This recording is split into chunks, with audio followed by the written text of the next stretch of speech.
So what we have here is we have your situation, the foundation and what has led to the situation, what is blocking you, what is unknown to you, and then what the angels are recommending that you do in the month of September. Now, good news, Pisces, you don't have any major arcana, so that means you have a little bit of control. You know, major arcana, those are huge, they're pivotal, they're big things, they're big rocks, they're life lessons, they're also destined, they're fated, they're controlled by the divine. We don't have a lot of control with those, but you don't have those. You have minor arcana, or pip if you want to call them that, which means you have control.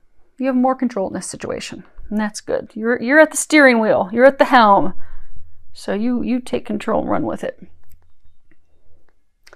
Now, you have two summer cards, traditional tarot. Those would be cups, emotions. You have a spring, that would be wands, fire. And then you have an autumn card, which would be coins, earth.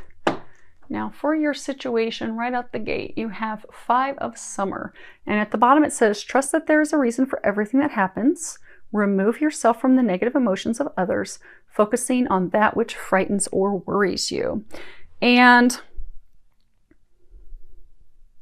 you know, we should always be in like a state of calmness and a state of peace. But when we're really worried and afraid and upset and distraught, we won't be calm. We won't be peaceful. And what we will do is we will just focus in on those things that are upsetting us and making us unhappy. And that's where you're at, because a number of you are going through some heartbreak right now. You've had like a breakup, a loss, an emotional loss. And you're really focused on the things that you don't have. You're focused on how things are not going well. Things are not going in your favor. Things are, you feel like things are just falling apart in shambles. So you're not feeling optimistic. You're not looking at the potential opportunities and things that you have. See how she's in a fight or flight kind of stance? She's like really torn, not really knowing what to do. I don't know if I should bolt out of here. I don't know if I should stay in here. I don't know what the heck is going on. I've got too much anxiety, too much worry, too much fear. It's just spiraling out of control and I'm just stuck.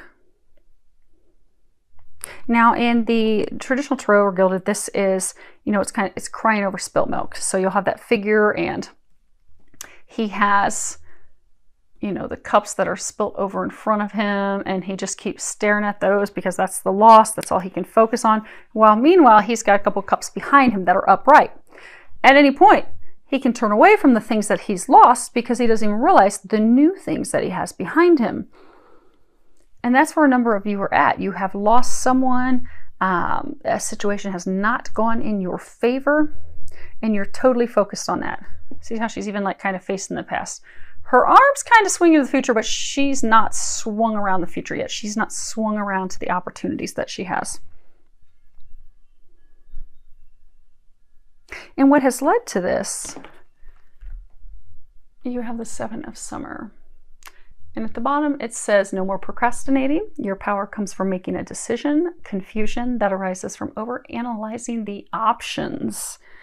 And this really is about too many options. Evaluating a large number of options. This is, you know, it also speaks about there being pros and cons to everything. Like, no matter what it is in life, it can be work, it can be career, it can be jobs, it can be a relationship, it can be, hey, do I have kids? Do I go on this vacation? Do I get this certificate? Everything has a pro and a con. So sit down and do your T-chart. Is it balanced? Are there more pluses than negatives? But this situation, it was off balance. There were more cons than negatives. And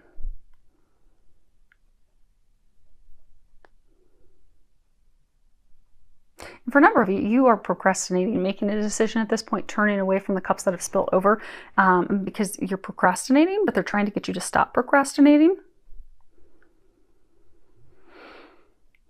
This is a card that also speaks of our personal power. See how he has like this light coming from the tip of his finger, and it's like honing in, like I am focused. I've got like laser focus on something. You know, really honing in, making a choice, deciding what you want, making a plan to obtain that, and then doing that. Because the opposite is, overanalyzing, wishful thinking, just having our eyes in the sky, never really making a decision. Like traditional tarot, or I love my gilded tarot, it has a figure where they're standing there and they have these 7 cups that are floating above their head. And it's kind of like shiny squirrel syndrome. Like, ooh, I want that one. I want that one. Ooh, but I like that one. But I want that one. Ooh, I don't know which one I want. They're all so lovely. There were too many choices. And for some of you, it was love. It was too many choices in people. There were multiple parties and you were not chosen. They chose someone else. And feel free to change the sexes accordingly. I'm going to go by what's on the cards and what I'm getting and being told. But if it sounds like your situation, sexes are different, go for it, change it. But I get that he chose a different woman. He chose someone else. For some, he was already bound, already connected to, in a marriage, in a commitment already to someone else.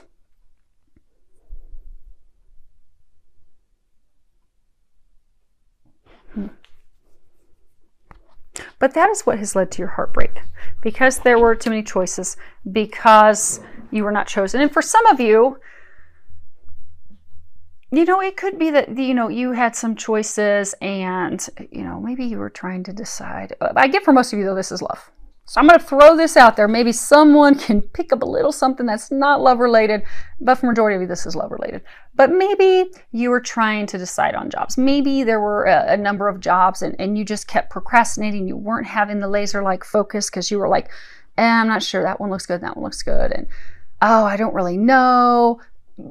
Since you spent so much time over analyzing and overthinking and not making a decision, you no longer have the opportunity that you really wanted.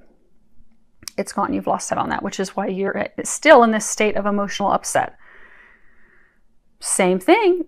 Those cups in front of you have tipped over. Those are no longer opportunities for you. But you have 2 other opportunities right behind you. But it does take turning around to realize, oh, not all is lost. I haven't lost everything. It's okay. I'm still good. But what is blocking you is you have 3 of spring, and at the bottom it says, plan your next steps with an eye to the long term. Have patience. There are more good things to come. Satisfaction from a job well done.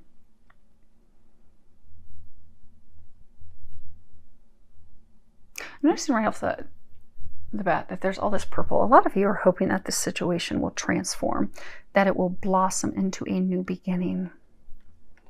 But this card in its meaning with this deck, it's all about, really working hard to accomplishing something, really putting in a lot of work, and, really wanting to reap our rewards.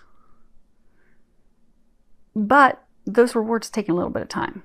Like, you've invested a lot, you've put a lot in there, but you're not going to see the return on that investment just yet. But during that experience, you've gained a lot of knowledge. And you now have some insight that you can use for future endeavors, future successes. But in the meantime, all you can do is have patience right now with the situation. But a lot of you just want assured confidence that this is going to be a success. Like, you've invested in it and you want to know what the outcome is and you want to see the outcome right now, but you're not at this point seeing it. And there's some information you're not receiving at this point as well. And it is hard to sit still and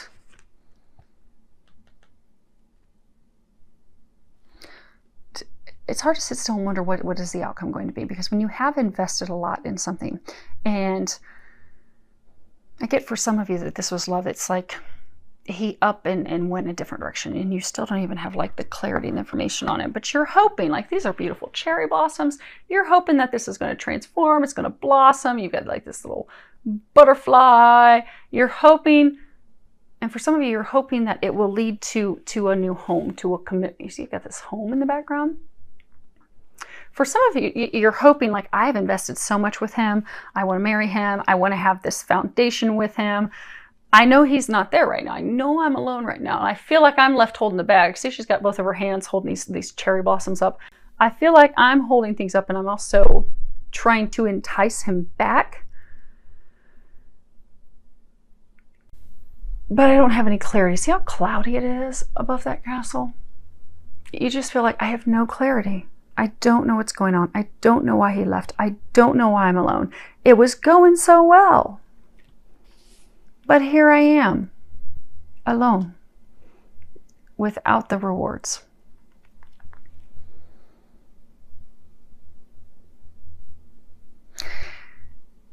They're saying that this is what's blocking you. What is blocking you is you are so, like you know, she's like staring straight ahead, very intense. Like you are so, let me see if you guys can see that. Okay. You are so focused on, is this going to work? Is he going to come back? Is this going to turn around? Is this going to happen? That you aren't moving forward and doing the things that they're wanting you to do. You're not doing your healing. You're not doing, you're not finding like gratitude and thankfulness for the other things that you have in your life. Because for some of you, this has spiraled you down into a state of depression and sadness. And you're on your own, kind of like wallowing in despair. And for some of you, what's blocking you is 3. There's a third party. He's married to someone else. He's in a relationship, in a home, in a foundation with someone else. Some of you don't know. Okay, most of you don't know that. You are not aware of that. But that's what's blocking you. You're hoping that it's going to turn around. You're hoping that he's going to come back. You're hoping that things will blossom. You will get this happy ending that you have worked so hard for and that you desire. But at this point, you don't know the outcome and you don't have the clarity. And all that you can do at this point is just take the things that you have learned from this experience to better yourself, to heal yourself, and to prepare for the future. Be it with someone else for most of you.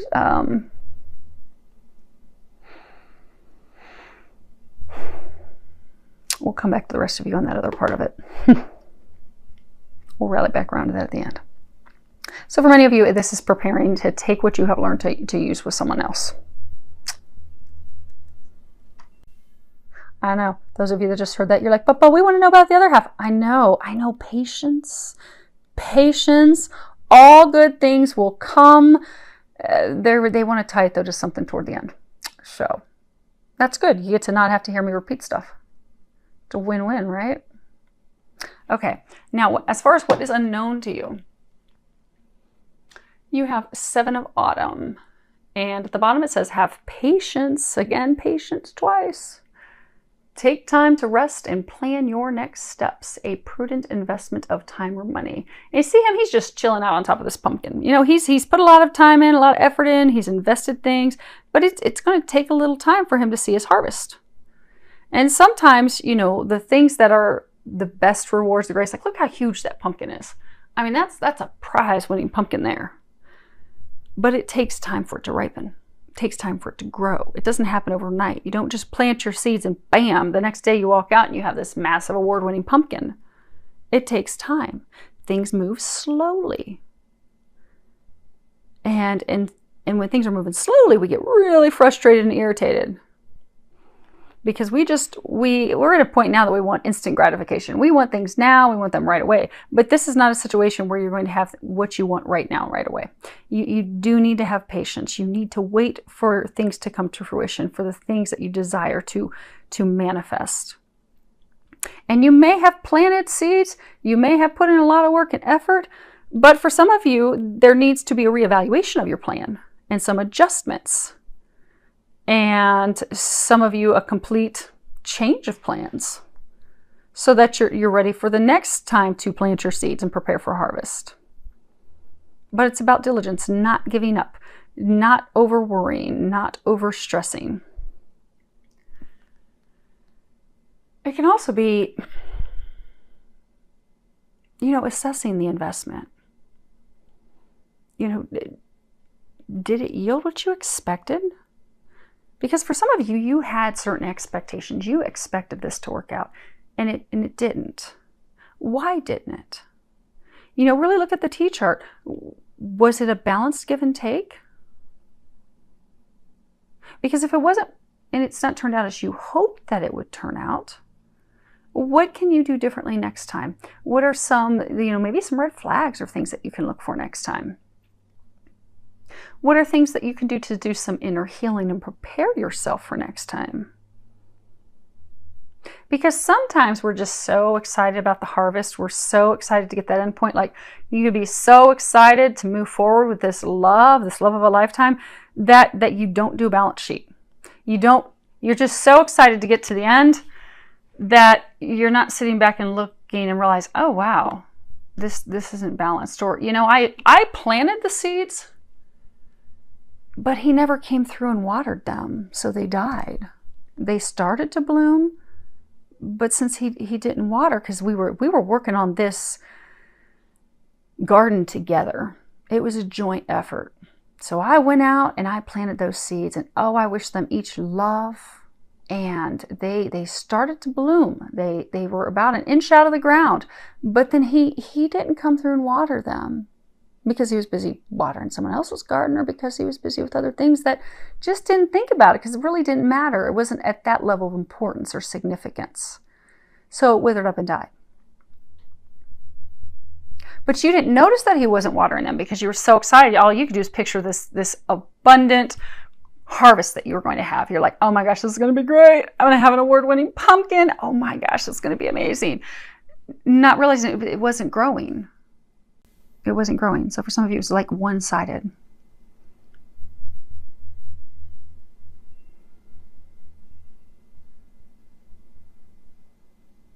And this is what you're unaware of.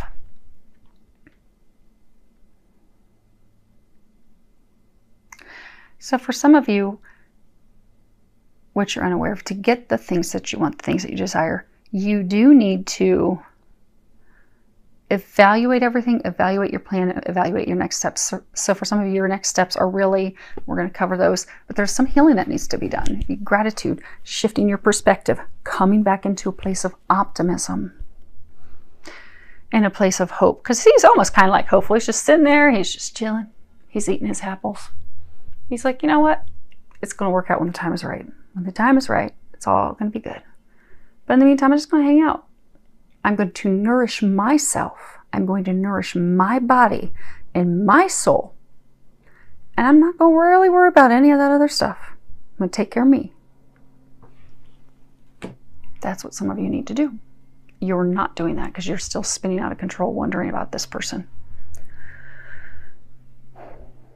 And some of you are going to be discovering that indeed there was a third party. Someone else was chosen. For some, you're going to find out that that person's married to someone else. They're committed to someone else. You did not know that. Now, you had a feeling. Those of you in that situation, you had a feeling that something was going on, because in Pisces, you're a water sign. Water signs, I'm a Scorpio. We are very intuitive. Very, very intuitive. We are like we are walking lie detectors. It is really hard for people to pull something over on a water sign because we just know intuitively. So for those of you in this situation, you've known, but you haven't wanted to see it because, again, you were very focused on the harvest, very focused on the outcome. And as humans, that is something. Like, if we just meet someone that makes our heart pitter-patter, and we just, oh my gosh, we're like blown away. Like, they are what I've always wanted. They're the perfect complement of me. They're it. They're the one. It does make us throw all common sense and rational thinking and logical thinking out the window. We are all in our feminine, lovey-dovey, emotional side. But we have to come back into balance and look at things logically in everything in life. Now, as far as what it is that they are recommending that you do, you guys actually received a second card. We've also only got 3. You have blessings. And it says at the bottom, today I count my blessings, small and large, and I notice the new gifts that come to me from God. And this is really about coming back into a state of gratitude, being thankful for the things that we have. Because again, some of you are so focused on what you've lost, what you don't have, that you're not realizing all the good things that you have, the blessings that you do have. You're feeling sorry for yourself. You're in a pity, poor me state. And Some of you are feeling like your prayers are being ignored. You're like, I don't think anyone upstairs is paying attention anymore. I think they're tuning me out. And it makes me want to kind of rip my hair out because I've just had it. I've had it. I pray, I hope, I visualize. I'm doing all these things. I'm trying to bring this together and this is just not happening. And they're ignoring me. Y'all are ignoring me and I've had it, but they're not ignoring you. They are working on answering your prayers. You're just going to have them be answered a little bit differently than you're expecting them to be answered. Because many of you in this situation, you've got some serious expectations of how you want things to go down. But be flexible. Give them room to answer your prayers because they will answer them in a miraculous divine way. And you will find out that it's going to be better than what you anticipated and expected. But you need to give them some leeway to do that. You can't, like, you know, if you're doing a manifestation list, you can't be like, okay, I want a man who's 6'3", and he has to have blue eyes, and he has to work for this company, and he has to make this much money, and he has to drive this type of car, and he has to have no kids, and he has to be from a family that's very large. And because if you put all these expectations and you have all this criteria, well, maybe the love of a lifetime, maybe a soulmate type of love, maybe a divine love that they have for you doesn't fit in that box. Maybe the person that you're destined for doesn't meet that criteria. So what happens is the angels and God and Jesus are like, well, my hands are tied because, dang, she's put together one heck of a long list. I mean, you drag that bad boy out, it's like a scroll that rolls a couple blocks down the road. So she's limited us so much that we just can't find her anybody because we know it's going to make her happy. All those parameters, they're not going to work. So we're going to have to hold off on this love of a lifetime because she's not, her expectations are too high, too tight, too stringent, too rigid. She's not helping us help her. And that's where some of you are at this point. Be open, allow God, allow the angels to answer your prayers in the ways that they are going to answer it. Because they are. They've heard you. You still have blessings to be thankful for. And also to shift your perspective from, you know, what's gone wrong, what you've lost, what you're missing out on, what you do not have, to being thankful for what you do have. Because when we are in a state of loss, I don't have love. I don't have a relationship. I don't have the best job. I don't have the job that I want. I don't have this family that I want. I don't have the car that I want. Well, what happens is we start to notice in our life, we just getting a whole bunch of stuff that we don't want. Because that's what they're telling me. That's what we are telling the universe that we want. I don't have, I don't have, I don't have. So we keep getting more I don't have, I don't have. If we can shift that perspective to, I am so thankful that I have a roof over my head. I'm so thankful that I have a car that runs. I am so thankful that I have a job. I am thankful that I have a family that loves me. I am thankful that I have friends that love me and would do anything for me. If you can shift and start focusing on the things that you do have instead of what you do not have, you will notice more of the things that you've been praying for and asking for will start to manifest. They'll start to come in because you're coming from a place of, I have abundance. I have everything I need. I have everything I want versus I lack everything. I don't have anything. In September, focus on shifting that perspective because that's going to shift this and that's going to shift everything else. Because a lot of you, because you are so focused on this situation and you're focused on lack and what you don't have and worry and all that, it is affecting other areas of your life. So some of you are starting to have some issues with money, and some of you are even starting to have some like conflict and issues with friends. Switching your perspective is going to fix it all. Just try it. Just because they're saying some of you don't want to do that. So try it. Do it for 2 weeks. Get a gratitude journal. I think you're like the third sign that has to start doing a gratitude journal. So go get a notebook. Go to the store, get a tiny little notebook. Maybe it's something you can carry in your car, in your purse. If you're a guy, it probably won't fit in your back pocket. Throw it in your car. Or even use it at the end of the night. So you have a couple ways you can do a gratitude journal. You can write down the things that you are grateful for all day long. As something pops up, write it down. That way you'll get a thorough list. Or you can do the list at the end of the evening. Like if you have some routine, maybe you brush your teeth and you wash your feet and you jump in bed, you do your evening prayers. Well then, after your prayers, write down the things that you're grateful for. But do that every day. Every day for 2 weeks. Commit to me that you will do it for 2 weeks. And then I want to hear back from you in 2 weeks in this reading how your life has started to shift. But for 2 weeks, every single day, write down what you are grateful for, what you are thankful for. It may be small in the beginning. It may be, I'm thankful that, it didn't rain on us today. I'm thankful that the sun was out today. I'm thankful that it's cold in Ohio, but I have a fireplace that's controlled with an electronic remote that warms up me and my puppies. I am thankful for my Starbucks coffee. Whatever it is that you're thankful for. Initially, it's going to be small, and you have to write stuff that you're thankful for every day, even if it's small. But you'll find that the things you're thankful for, the list is going to grow. As you do this every day for 2 weeks, the list will get longer, and the things that you are grateful for will become larger. Like you might start out in the beginning of the week, I'm glad someone opened the door for me when I walked into the store today. And then toward the end of the 2 weeks, you may find, I am so thankful for that new job offer that I received.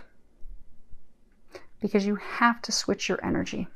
And the way you shift that is starting to be thankful. Be in a place of gratitude. So for those of you that this is applying, do your gratitude journal and come back in 2 weeks and tell me how it shifted things for you, because I can't wait to hear how it's going to positively shift things for you. It's going to get you out of this woe is me state, which is where a lot of you are right now. You have card 37, the never-ending story. You feel like you're on a vicious cycle. This is all about self-criticism, drama, unnecessary drama, a wounded ego. It's kind of like a story that we continue to replay in our mind. You see how she's got her hands on her head? It's just like we play it over and over again. Like, I'm not good enough. I always lose out on love. No one wants me. I can't ever make anything work. Everything just falls apart. That old story, that old tale that we spin, but it's not a true tale. But it's something, because when we are in a state of loss that we're just like, oh, not again, not again. But that's not true. The world's not ending. The sky's not falling. Everything is not ended in your life. You're okay. You're going to be fine. But to shift this, to get yourself out of this vicious cycle that you are in, you have to heal your heart. Because this has been triggered by love, heartbreak. So now you're spiraling down this, path. That's really all about not loving yourself, not thinking that you're worthy of love. And you are worthy of love, and you're amazing. But right now, your self-esteem's pretty low. And you've kind of closed yourself off. Not only have you closed yourself off from this person, but you have closed yourself off from family, friends. A lot of you have become like a hermit. You're just gone inward, hanging out at home all the time, just really turning this into almost like a nightmare for yourself. But it's a nightmare for yourself because you're tearing yourself down. You're making yourself think that you are not good enough. Again, like it's some old never-ending story. So take this time in September to focus on,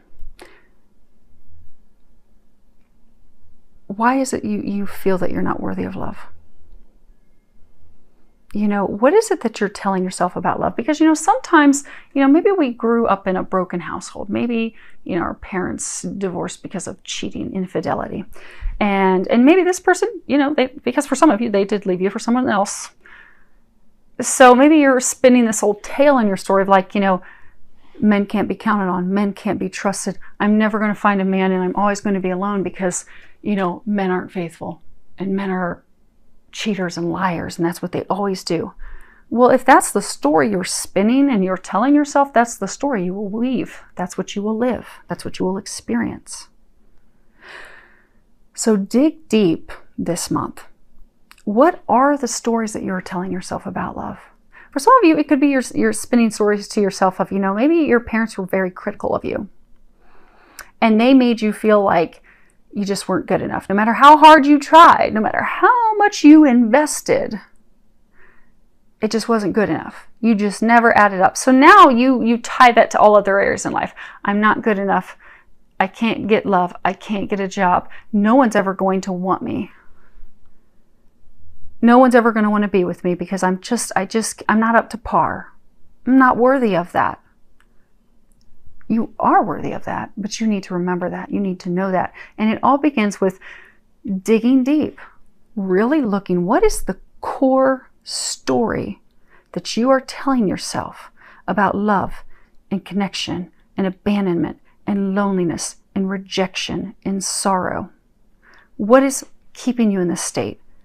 Because once you see the story that you are telling yourself, then you can recreate and you can change that story. Because then you can begin new. And you can tell yourself better narratives of men can be counted on. Men can be faithful. Men can be loyal. There is such a thing as divine love. I can count on a man. I can rely on him to come and water my garden, water my seeds.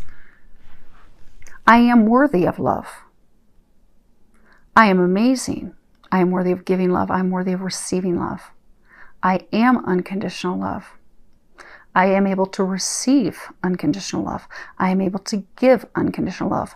Because for some of you, you're going to start digging down deep and you're going to realize that you have walls built up. You won't allow any love in. But that again comes with tearing that wall down and changing your narrative. What's that never-ending story you keep telling yourself? Change it. You don't have to have the same story. Sometimes when I do energy healing sessions, I'll go in and I'll look at someone's past life and I'll know that there's like a thread similarity. So, you know, maybe there's some infidelity that's run, maybe they've been cheated on in multiple lifetimes or something, but there's this thread. They've got this story. Why do some work to recreate that story so that they actually believe the opposite? That's what you need to do in September. Most of you can do it on your own. If you need a little help, call on Archangel Raphael. Archangel Raphael does healing. Always call on Jesus. He's an ultimate healer. And call on God. And then you just call on all the, God's angels that are watching over you to help you, especially as healing angels, help you shift that story, change that story. Some of you may be guided to do some energy healing, but most of you can do it on your own. And it's really just taking that time to delve in deep. And if you're here in Ohio, it's so cold, you might want to go inside and snuggle up in a blanket and just start it today. So let's see here. Your next card you have is a sense of humor. I know you're probably thinking Archangel Michael's got jokes. I tell him that all the time. But this is part of shifting your energy, getting yourself out of this state of sadness and despair. There is a prayer on the bottom. Thank you for helping me see the humor in the situation so that I can lovingly laugh at human nature. I am willing to view my experience in a new light in order to attract love and healing energy. Do something to make yourself laugh. It's going to, how you've got to be thankful for the things that you have. Abundance, blessings, to flip that switch. The other thing you need to do to flip that switch, you need to get yourself out of this negative, depressed, sad state. The way you do that is you start to laugh. You start to have fun. You can watch funny movies. You can watch funny sitcoms. You can dance. But do something that makes you laugh. Now, if you don't have time to dedicate to a whole 2-hour movie or a half-hour sitcom, or, most sitcoms now are really heavy. I don't know how they would make you laugh anyhow. But if you don't have time to do that, it doesn't take a lot. Turn on something on a Sirius radio or on a radio station where they're cracking jokes, or some comedy station. Or you can even do something simple. Like sometimes what I will do if I'm really stressed, I might dance with dogs or do silly things around the house. But I'll be sitting in my car and I'll look over and there'll be like other young kids. And so I'll start making faces. They start making faces back at me. Suddenly I'm cracking up because the kids can come up with some silly faces. And I'm laughing and they're laughing. And then suddenly they get their parents in it. I actually have this red clown nose. Every once in a while, I pull my clown nose out and I just go for a drive. And I do it to adults too. And I like to do it when there's 2 people in the car. So I'll look at the car next to me and the passenger will look at me, and then I'll look away real quick and I'll put my clown nose on, and then I look back toward that passenger, and then they start cracking up. Then they start smacking the person in the car like, hey, look at this chick. Look at her. She's a clown. And I turn away real quick and I take my nose off and I look over and the person's looking like, what? And then they start getting into each other, and then eventually I put it back on and we're all laughing because it's hilarious. I think it's funny. It makes me chuckle. So if I'm really stressed, worried, dealing with a lot, I do that. I laugh. I feel better. You need to start laughing. Don't take life and yourself so seriously. Next card we have is self-respect. Oh, the other thing that they're saying is remove yourself from it. Okay, which we'll cover more with this. But remove yourself from it. Start to, okay. When doing energy healing, it's interesting because I will see some very, very traumatic things. Sometimes I know that it's traumatic because there have been, come on, Allie. There have been a couple of times that I haven't even seen the scenes yet, but the electricity in my house and sometimes houses around me will go down for like a few seconds. And then I'll hear Archangel Michael or Jesus come in and tell me you're about to see something you're not going to like. And those are scenes that are very, very traumatic and brutal, and they're very vivid. I can see very traumatic rape, murder scenes, and I'm an empath, so I pick up on people's feelings and emotions. But it's amazing when I do the healing work, because even though sometimes it bothers, obviously, my soul when I'm being warned I'm not going to like what I'm about to see, and electricity goes down in my house for a few seconds. It's because at a soul level, it breaks my soul and my heart to see that people can be that cruel. Humans can be that cruel. But I don't connect with it emotionally. Like I can see scenes, and for the most part, the other scenes, even though they're also still very traumatic, rape and all these things happening, and physical abuse, and I see these things, I see them extremely vividly and clear. They don't pull me in emotionally. It's like watching a movie. It's like watching it from a distance. I'm emotionally separated from it. So for some of you, emotionally separate yourself from this situation and really look at it kind of like you're looking at like a movie. Really look at it, because then you can also, you might be able to find some humor in it. But even if very serious of heartbreak, that gives you a balanced, clear perspective. Kind of like, so excited to jump into it, you haven't done your evaluation of the give and take. But you can look at it clearly and be like, oh, why? I see now things that I can change in the future. Oh, I see what, next time I need to make sure he's watering the garden. Next time, you know what? I shouldn't just jump into and push a plan to start a garden with him, because he really wasn't into it. He just kind of looked at me like, I don't want to plant tomatoes. You really?